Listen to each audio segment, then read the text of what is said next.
नमस्कार दोस्तों, आज के वीडियो में डिस्कस करेंगे या अपना खुद का 32 साल का एक्सपीरियंस शेयर करेंगे।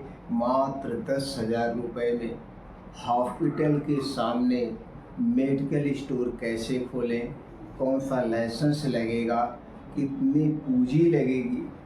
और पूंजी की जो हम बात किए हैं या फिर थंबनेल पे जैसे हमने लिखा मात्र 10,000 रुपये। जी हाँ दोस्तों, आज हम मैनेज करके आपको बताएंगे 10,000 में कैसे खोलना है और एक महीने की इनकम 60 से 70,000 प्लस होगी। दोस्तों टोटल आपको कैलकुलेट करके बताएंगे, सारी जानकारी आपसे शेयर करेंगे। दोस्तों अगर आप हमारे चैनल पर पुराने मित्र हैं तो दोस्तों आपको पता होगा हमारा जो फार्मा क्षेत्र का काम है, जैसे मार्केटेड बाय कंपनी, होलसेल का काम करते हैं, खुद का नर्सिंग होम है और दोस्तों फुटकर की भी मेडिकल स्टोर की दुकान है। तेरी फार्मा क्षेत्र का हमारा गहन अध्ययन है और आज आपसे वही अपना अनुभव आपसे शेयर करेंगे। तो चलिए दोस्तों एक एक करके जानते हैं। आपका पहले क्वालिफिकेशन जान लेते हैं, क्या क्वालिफिकेशन होना चाहिए। दोस्तों अगर आप हाई स्कूल पास हैं या आप कोई फार्मेसी कोर्स किए हुए हैं तो भी आप मेडिकल स्टोर खोल सकते हैं। अगर आप हाई स्कूल पास किए हैं, फार्मेसी कोर्स नहीं किए हैं तो दोस्तों आपको किसी एक फार्मेसी वाले को अपने पे रखना पड़ेगा, यानी उसकी डिग्री भी आपको ले लीजिए और उसे भी अपने मेडिकल स्टोर पे रखना पड़ेगा। अगर आप खुद किए हैं तो दोस्तों आपको और ईजी हो जाएगा मेडिकल स्टोर का लाइसेंस बनवाने में। तो चलिए शुरू से जानते हैं कैसे कहाँ पे खोलना है। तो दोस्तों सबसे पहले आपको ऐसा स्थान चॉइस करना। स्थान का मतलब यह मेडिकल, जहाँ पे मेडिकल कॉलेज है उसके सामने आपको मिल जाए अगल बगल, या जो सरकारी हॉस्पिटल होते हैं सरकारी हॉस्पिटल के सामने, जिला चिकित्सालय के सामने अगर आपको कमरा मिल जाता है तो सबसे बेस्ट है। तो कमरा कितना बड़ा होना चाहिए? कमरा 120 स्क्वायर फीट का कमरा चाहिए और इसमें आप एक काउंटर बनवा लीजिए और कुछ रेडीमेड आप लोहे का भी काउंटर ले सकते हो, रैक ले सकते हैं या लकड़ी का भी आप रैक बनवा सकते हैं। तो आपको रैक बनवाना है। अब आपका ओके हो गया। अब इसी में आपको फ्रीज रखना पड़ेगा। अगर आपके घर पे फ्रीज है तो दोस्तों वही फ्रीज रख दीजिए, नहीं तो आपको फ्रीज लेना पड़ेगा। अगर आपके पास लैपटॉप है तो लैपटॉप आप रख सकते हैं, क्योंकि कहीं कहीं मांगा जाता है, कंपलसरी नहीं है लैपटॉप के लिए, लेकिन फ्रीज जरूरी होता है। तो अगर आपके पास पुराना फ्रीज है तो किसी इलेक्ट्रॉनिक की दुकान से आपको फ्रीज का दोस्तों एक रसीद देना पड़ेगा। ये आपका फ्रीज है, मॉडल है, वो उसके साथ लगाना पड़ता है। अब आपका ये ओके हो गया। तब किस किस कागजात की ज़रूरत पड़ेगी जब आप मेडिकल स्टोर का लाइसेंस अप्लाई करेंगे? दोस्तों आपकी 4 फोटो लगेगा, हाई स्कूल इंटर की मार्कशीट या जो फार्मेसी की कोई डिग्री है वो डिग्री आपकी लगेगी, जाति प्रमाण पत्र, निवास प्रमाण पत्र आपका लगेगा, चरित्र प्रमाण पत्र लगेगा, पुलिस का वेरिफिकेशन आपको चाहिए, कहीं आपके ऊपर कोई केस तो नहीं चल रहा है, इसकी भी ज़रूरत पड़ेगी। ऊपर से जिस कमरे में आप खोल रहे हैं उस कमरे का एक नक्शा आपको पास करवाना पड़ेगा किसी आर्किटेक्ट से। ये नक्शा आपको लेना पड़ेगा। आपका आधार कार्ड चाहिए, आपका पैन कार्ड चाहिए। इतने कागजात के साथ आप इसे ऑनलाइन अप्लाई करेंगे। तो ऑनलाइन अप्लाई आप खुद घर से भी कर सकते हैं या जन सुविधा केंद्र से कर सकते हैं। नहीं तो दोस्तों आप अपने डिस्ट्रिक्ट में जाइए, डिस्ट्रिक्ट के सामने कुछ जन सुविधा केंद्र होते हैं, वो लोग दोस्तों पूरा सब कुछ आपका सही से कर देंगे 10 मिनट के अंदर। हो सकता है उसके एवज में आपसे कुछ चार्ज लें। तो दोस्तों जब आप अप्लाई कर देते हैं मेडिकल स्टोर के लाइसेंस के लिए, उसके 15-20 दिन लग जाता है लगने में।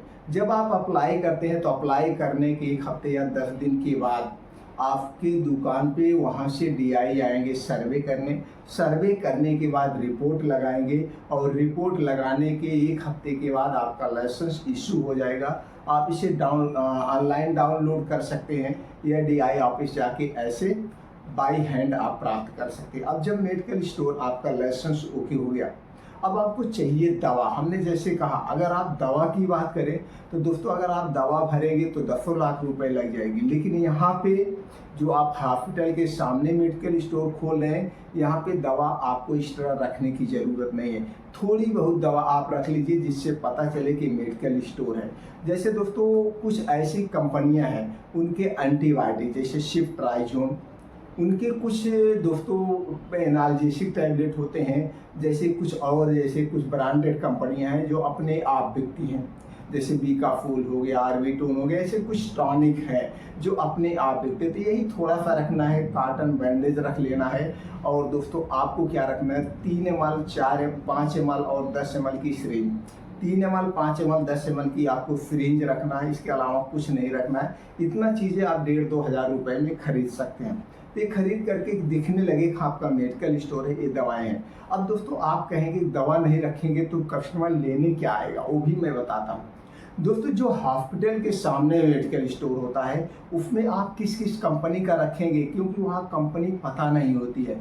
अब दोस्तों दिन भर में जो हॉस्पिटल में डॉक्टर बैठते हैं उनके पास कई कंपनी के एमआर आते हैं, तो एमआर आते हैं, कॉल करते हैं डॉक्टर से, रिक्वेस्ट करते हैं सर ये हमारा पेंटाप्राजोल डोमपेरिडोन का कैप्सूल है, इस ब्रांड नेम से है, प्लीज़ सर आप इसे लिख दीजिए।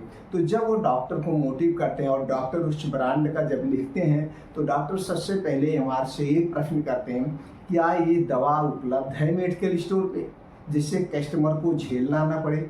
तो अगर एमआर कहता है जी सर अवेलेबल है, आप पर्चा लिखिए, तो वहाँ से एमआर आपके पास आएगा कि भैया ये दवा है, डॉक्टर साहब लिखेंगे तो आप ये दवा रख लीजिए या आप ऑर्डर दे दीजिए, अभी हम एजेंसी से भिजवा देंगे, पर्चा मिस मत करना। तो दोस्तों वहाँ पे सिर्फ आपको ऑर्डर देना है, पैसा नहीं देना है। तो ऑर्डर देना है और ऑर्डर देंगे, एजेंसी से माल आएगा और माल वहाँ बिकेगा। आपको नगद कैश नहीं देना और देना भी नहीं, वहाँ नगद नहीं दिया जाता। पता लगा एमआर आज दवा लिखवा रहा है, कल एमआर कहीं और चला गया, डॉक्टर दवा लिखना बंद कर दिए तो दवा आपके यहाँ ब्लॉक हो जाएगी, वो दवा निकलती नहीं है। इसलिए हॉस्पिटल के सामने, मेडिकल कॉलेज के सामने जितने भी रिटेल के मेडिकल स्टोर होते हैं वो लोग नगद दवा नहीं खरीदते हैं। भैया दवा रख दीजिए, दवा बिक जाएगी, आप पेमेंट ले जाना। और ऐसे ही चलता है।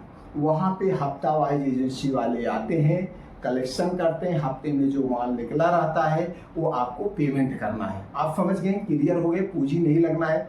अब 10 एमआर दिन भर में कॉल आ रहे हैं, 10 एमआर दिन भर में डॉक्टर साहब को कॉल कर रहे हैं, तो 10 कंपनी का माल आपके पास आ गया। 10 कंपनियों ने 2-2, 3-3 डिब्बा दिया, आपके दुकान ऐसे भर जाएगी। तो दिन भर में ऐसे आते हैं, तो वहाँ पे क्या है, आपको पूंजी लगाने की जरूरत नहीं। ये आप क्लियर हो गए, माल आपके दुकान में हो जाएगा, पैसा भी नहीं लग रहा, ऊपर से कमाई होगी। तो कितना प्रॉफिट होगा ये आपसे बता दें। दोस्तों जो कंपनियों की दवा एमआर लिखवाते हैं उसमें 25% से 30% का ट्रेड होता है, ट्रेड रेट। ये ट्रेड रेट क्या है इसको तो आप जानते हैं, अगर फार्मा क्षेत्र में तो ट्रेड रेट एमआरपी से 20-25% डिस्काउंट पे होता है। ऊपर से 10-20% डील भी एक्स्ट्रा रहती है, और एमआर से कहिए भैया आपका नया प्रोडक्ट है, कुछ हमें और डील दिलवाइए, हम मोटिव करके आपको प्रोडक्ट बेचे दो, तो एमआर 10-5% और आपको दे देता है। यानी कुल मिला के आपको 30 से 35% मार्जिन पे मिलता है। आपको पूंजी नहीं लगाना है, पूंजी भी नहीं लगाना। तो दोस्तों आपको कस्टमर भी अट्रैक्टिव करना है। तो कस्टमर को अट्रैक्टिव करने के लिए आपको क्या करना है, जैसे आपको 30% मिल रहा है, चलिए 10% आप कस्टमर को दे दीजिए, 20% पे आप प्रॉफिट कीजिए। अब वो कस्टमर आपका परमानेंट कस्टमर हो जाएगा। इसी तरह से कस्टमर को भी छूट दीजिए, तब भी आपका 20% बच रहा है।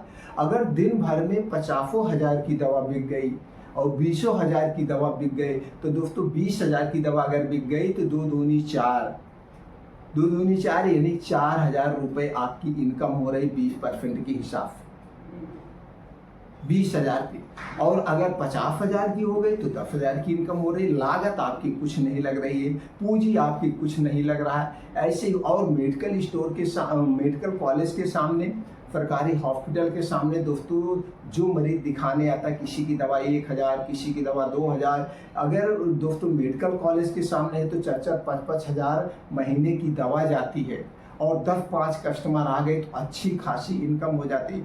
और आप अगर मेडिकल कॉलेज कभी गए हुए हैं, चाहे जहाँ का मेडिकल कॉलेज हो, चाहे एम्स हो, चाहे BHU हो, चाहे दिल्ली हो, चाहे भोपाल हो, चाहे लखनऊ हो, कहीं का भी मेडिकल कॉलेज है, वहाँ पे दोस्तों मेडिकल स्टोर पे आप देखेंगे पूरी लाइन लगी जाती, भैया हमको दो, भैया हमको दो।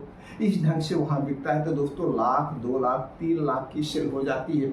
तो 40-50 हज़ार पर डे, मैं तो 60-70 हज़ार आपको स्क्रीन पे दिखाया था, थंबनेल पे दिखाया था महीने का, ये तो छोटी सी सेल हो गई। इतनी तो सेल आपकी अगर 10,000 रोज हो रही तो भी आप कमा सकते हैं भाई। 10,000 की सेल रोज हो रही है, आपको 20% के हिसाब से 2,000 की आपकी प्रॉफिट हो गई, 60,000 आराम से हो गया। और 10,000 सेल मामूली सी बात होती है हॉस्पिटल के सामने। तो दोस्तों इस तरीके से आप हॉस्पिटल के सामने अपना मेडिकल स्टोर खोल सकते हैं, अच्छी खासी इनकम कर सकते हैं, बशर्ते आपको हॉस्पिटल के सामने दुकान के लिए दुकान मिल जाए, खोलने के लिए दुकान खाली मिल जाए। बस इतना प्रयास करिए, बाकी आपको पूंजी लगाने की ज़रूरत नहीं है। इसी तरह से फार्मा क्षेत्र से संबंधित कोई भी जानकारी आपको चाहिए दोस्तों, तो आप हमें कमेंट सेक्शन में बताइए, उस पर हम अलग से एक वीडियो बना देंगे, सारी जानकारी आपसे शेयर कर देंगे। दोस्तों हमसे जुड़ने के लिए चैनल को सब्सक्राइब कर लीजिए, भविष्य में हम आप जुड़े रहेंगे। तो कभी भी आपको इस क्षेत्र में कोई भी ज़रूरत हो गई कि अपना आप फार्मा कंपनी लॉन्च करना चाहते हैं, आप मार्केटेड बाय कंपनी लॉन्च करना चाहते हैं, होलसेल का काम करना चाहते हैं, या आप खुद का प्रोडक्ट बनवाना चाहते हैं, या किसी कंपनी की फ्रेंचाइजी लेना चाहते हैं, आपके पास अनुभव नहीं है, परेशान होने की ज़रूरत नहीं है। हम अपना 30 से 32 साल का एक्सपीरियंस आपसे शेयर कर देंगे और दोस्तों सफल बना देंगे। मेरा यहाँ पे ये उद्देश्य नहीं है कि मैं आपको झूठी अफवाह फैलाऊं या झूठी जानकारी शेयर करूं। दोस्तों जितनी जानकारी हम शेयर की हैं, अगर आप मेडिकल के क्षेत्र से होंगे या नहीं भी होंगे, तो दोस्तों आपको पता होगा कि मैं कोई झूठी जानकारी आपसे शेयर नहीं किया हूं।